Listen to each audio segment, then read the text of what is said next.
அஸ்ஸலாமு அலைக்கும் வரஹ்மத்துல்லாஹி வபரகாத்துஹு.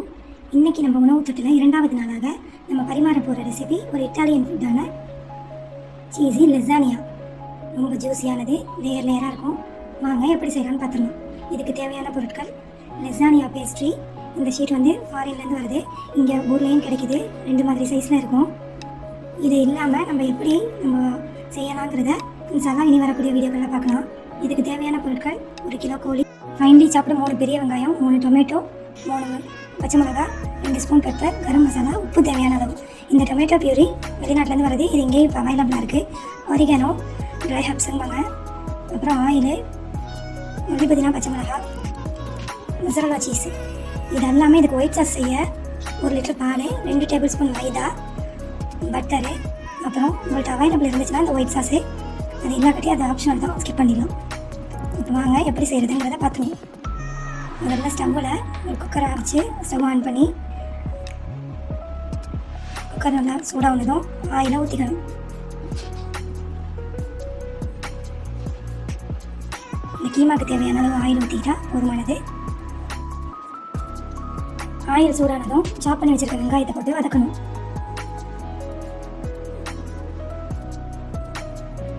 வெங்காயத்தோட கலர் டர்ன் ஆகிற வரையும் லேசாக வதக்கினா போதும்.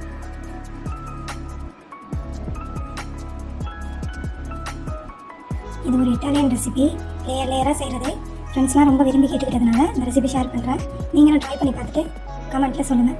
அப்புறம் சாப் பண்ணி வச்சுருக்கிற 3 பச்சை மிளகாய் போடணும். அதுக்கப்புறம் மல்லி புதினா சாப் பண்ணி வச்சுருக்கிறது ஃபைன்லி சாப்டு. இது நல்லா வதங்கிக்கிட்டு வர டைமில் இஞ்சி பூண்டு பேஸ்ட்டு போடணும். நான் அது இன்க்ரீடியண்ட்டில் சொல்ல மறந்துட்டேன், நீங்கள் ஆட் பண்ணிங்க. ஒரு 2 டேபிள் ஸ்பூன் இஞ்சி பூண்டு பேஸ்ட். இதை போட்டு அதில் பச்சை வாசம் போகிற வரையும் நல்லா வதக்கணும். அதில் பச்சை வாசம் போனதுக்கப்புறம் நம்ம இப்போது உப்பு ஆட் பண்ணணும். இந்த மசாலாவுக்கு தேவையான உப்பையும் உங்களுக்கு தேவையான அளவு உப்பு ஆட் பண்ணிங்க. இப்போ நம்ம புடிசாக நறுக்கி வச்சுருக்க 3 பெரிய சைஸ் தக்காளி இது உள்ள சேர்த்துடணும். இதையும் போட்டு இப்போ நல்லா வதக்கணும். எல்லாமே வதங்கி வர்ற சமயத்துக்கு நம்ம வந்து மசாலா தூட்கள் ஆட் பண்ணணும்.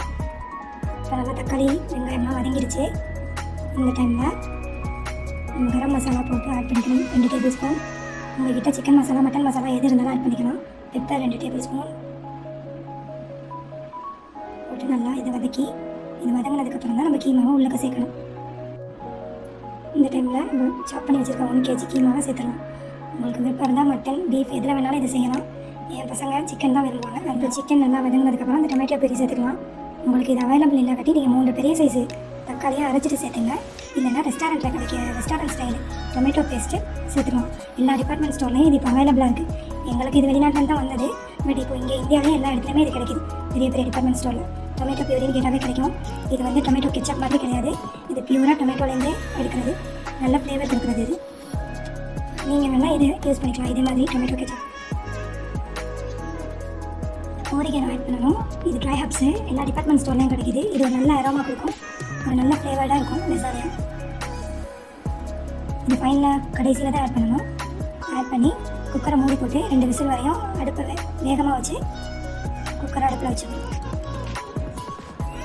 இது ரொம்ப கிரேவியாக போயிடக்கூடாது. அதனால் ஒரு கொஞ்சமான ஒரு 1/2 கப்பு போல் தண்ணி ஆட் பண்ணிக்கணும். அடிப்பிடிச்சிடாமல் இருக்கணுங்கிறதுக்காக. உங்களுக்கு 2 விசில்லையே வேகிற அளவுக்குள்ள தண்ணி தான் வைக்கணும். நிறைய தண்ணி ஊற்றிடக்கூடாது. நம்ம போட்டிருக்க டொமேட்டோ பியூரிலேயே அந்த மசாலா வெந்து வந்துடும். குக்கர் மூடி போட்டு வெயிட் போட்டு ஹெவி ஃப்ளேமில் வச்சுருக்கேன். 2 விசில் வரையும் நம்ம வெயிட் பண்ணலாம். வாங்க ஒயிட் சாஸ் நம்ம எப்படி செய்கிறதுன்னு பார்த்துக்கலாம். அது கடையில் ஸ்டவ் ஆன் பண்ணி ஒரு நான்ஸ்டிக் பேன், இதை கட்டி அடிகனமான பாத்திரம் வச்சுக்கலாம். சட்டி நல்லா சூடானதுக்கப்புறம் 50 கிராம் பட்டர் இதில் சேர்த்துக்கலாம். பட்டர் மெல்ட் ஆனதுக்கப்புறம் 2 to 3 டேபிள் ஸ்பூன் மைதா இதில் சேர்த்துக்கலாம். மைதாவை சேர்த்து நல்லா அடிப்பிடிக்காமல் கிளறி விடணும். இது நல்லா மிக்ஸ் ஆனதுக்கப்புறம் 1 லிட்டர் பால் இதுள்ள சேர்த்துடலாம். பால் தண்ணி கலக்காததாக இருக்கிறது ரொம்ப முக்கியம். அப்புறம் இதை அடிப்பிடிக்காமல் இடைவிடாமல் கிண்டிகிட்டே இருக்கணும். பால் நல்லா கொதித்து வரும்போது ஒரு திக்கான கன்சிஸ்டன்சி நம்மளுக்கு கிடைக்கும். அந்த கன்சிஸ்டன்சி வர வரையும் நம்ம இதை கிளறிக்கிட்டே இருக்கணும். அடுப்பை ஹை ஃப்ளேமில் வைக்கணும். இந்த பேனை விட்டு நம்ம நவந்துடக்கூடாது. நம்ம கண்ணே இந்த சாஸ் ரெடி பண்ணுறதுல தான் இருக்கணும்.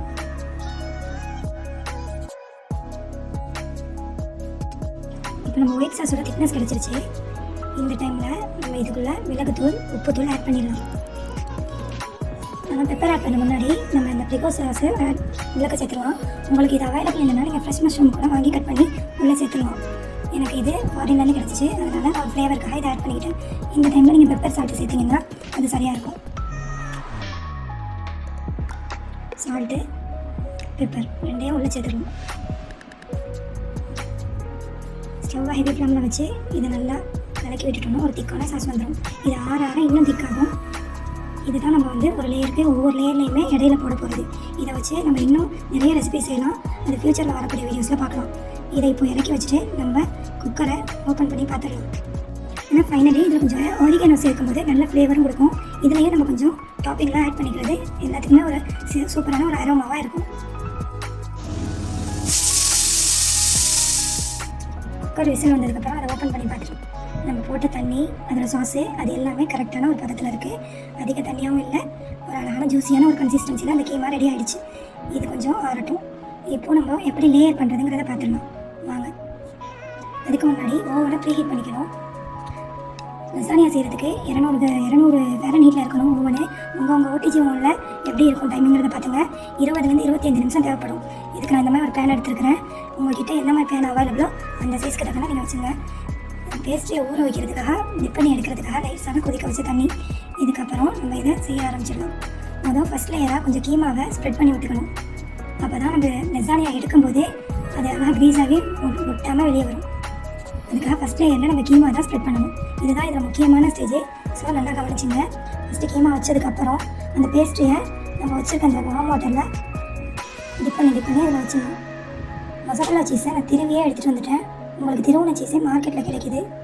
இந்த மாதிரி லேயராக அந்த சீட்டை வச்சதுக்கப்புறம் மேலே கீமாவுடைய டாப்பிங்காக போடணும். ஃபுல்லாக ஃபில் பண்ணிடணும். கேப்பே இருக்கக்கூடாது. ஃபுல்லாக உங்களுக்கு எத்தனை லேயர் தேவைப்படுதோ நீங்கள் அத்தனை லேயருக்கு 1 கிலோவுக்கு இந்த பேனுக்கு தாராளமாகவே வரும். ஃபுல்லாக ஸ்ப்ரெட் பண்ணி விட்டுடணும். கேப் இல்லாமல் பண்ணும்போது தான் அந்த பேஸ்ட்டு நல்லா ஊறி நமக்கு ஒரு ஜூஸியான ஒரு கன்சிஸ்டன்சி கிடைக்கும். இதுக்கு மேலே ஒயிட் சாஸ் ஊற்றணும். கேப் இல்லாமல் இதையும் நல்லா எங்கே பார்த்தாலும் படுற மாதிரி ஸ்ப்ரெட் பண்ணி விட்டுடணும். அதுக்கப்புறம் நம்ம திருவி எடுத்துக்கிட்டு வந்தால் மொசரல்லா சீஸ், திருவுன சீஸுமே மார்க்கெட்டில் கிடைக்குது. நம்ம எது வேணாலும் யூஸ் பண்ணிக்கலாம். நல்லா இதை தெளிச்சுட்டு இதே மாதிரியே நம்ம உங்களுக்கு எத்தனை லேயர் வருதோ, எத்தனை லேயர் தேவைப்படுதோ நீங்கள் அத்தனை லேயர் வச்சுக்கலாம்.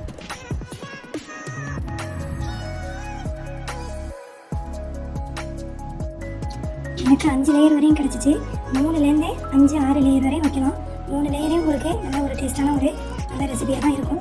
அந்த இது கேப் இல்லாமல் கவர் பண்ணிக்கும் போது நம்ம கட் பண்ணி ஃபைனலாக எடுக்கும் போது நல்ல ஒரு அழகான ஒரு ஸ்ட்ரக்சரில் லசானியா நமக்கு ரெடி ஆகிடும். இந்த மாதிரி நீங்கள் எத்தனை லேயர் வேணாலும் வச்சுங்க. இதுக்கிடையில் நம்ம ஓவன் ப்ரீஹீட்டட் ஆகிடுச்சு. இதில் ஒரு 20 நிமிஷம் இல்லை 25 நிமிஷம் உங்கள் ஓவனுடைய கெப்பாசிட்டி பொறுத்து 200 டிகிரி ஃபேரன்ஹீட்டில் வச்சிட்டிங்கன்னா உங்களுக்கு ஒரு 20 நிமிஷம் கழிச்சு வந்து பார்த்தீங்கன்னா சூப்பரான லசானியா ரெடி ஆகிடும். நம்ம இதுக்கு கொஞ்சம் டைம் கொடுப்போம், வெயிட் பண்ணுவோம்.